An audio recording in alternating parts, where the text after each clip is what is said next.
ಜಂಗಮ ತುಂಬಿಗೆರೆಯಲ್ಲಿ ಭೋಗೇಶ್ವರ ಸ್ವಾಮಿಯ ಅದ್ಧೂರಿ ರಥೋತ್ಸವ ನೆರವೇರಿತು. ತಾಲೂಕಿನ ಜಂಗಮ ತುಂಬಿಗೆರೆಯಲ್ಲಿ ಭೋಗೇಶ್ವರ ಸ್ವಾಮಿಯ ರಥೋತ್ಸವ ಇಂದು ಸಂಜೆ ಸಂಭ್ರಮ ಸಡಗರದಿಂದ ನೆರವೇರಿತು. ಈ ಸಂದರ್ಭದಲ್ಲಿ ವಿವಿಧ ವಾದ್ಯಗಳಾದ ನಂದಿಕೋಲು, ಹಲಗೆ, ಸಮಾಳ, ಮೇಳ, ವಾದ್ಯ ಮತ್ತು ನೃತ್ಯಗಳೊಂದಿಗೆ ರಥೋತ್ಸವ ಅದ್ಧೂರಿಯಾಗಿ ಜರುಗಿತು.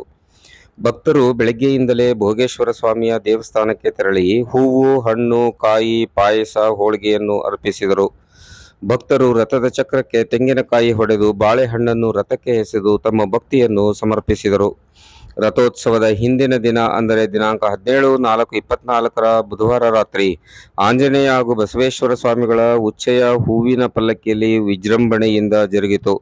ಈ ಸಂದರ್ಭದಲ್ಲಿ ಭೋಗೇಶ್ವರ ಸ್ವಾಮಿಯ ಪಟವನ್ನು 2,50,101 ರೂಪಾಯಿಗೆ ಟಿ. ರವೀಂದ್ರರವರು, ಸ್ವಾಮಿಯ ಹೂವಿನ ಹಾರವನ್ನು 75,000 ರೂಪಾಯಿಗೆ ಕೆ.ಜಿ. ಅಜ್ಜನಗೌಡರು ಹರಾಜಿನಲ್ಲಿ ಪಡೆದರು.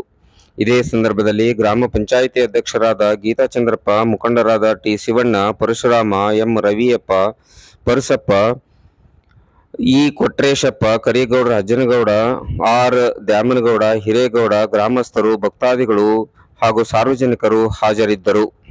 ನಮಸ್ಕಾರ. ಇದು GBH 63 ಅಪ್ಡೇಟ್ಸ್ ಚಾನಲ್. ಇದು ನಿಮ್ಮದೇ ಸುದ್ದಿ. ಈ ಚಾನಲ್ ಅನ್ನು ಸಬ್ಸ್ಕ್ರೈಬ್ ಮಾಡಿ. Thank you.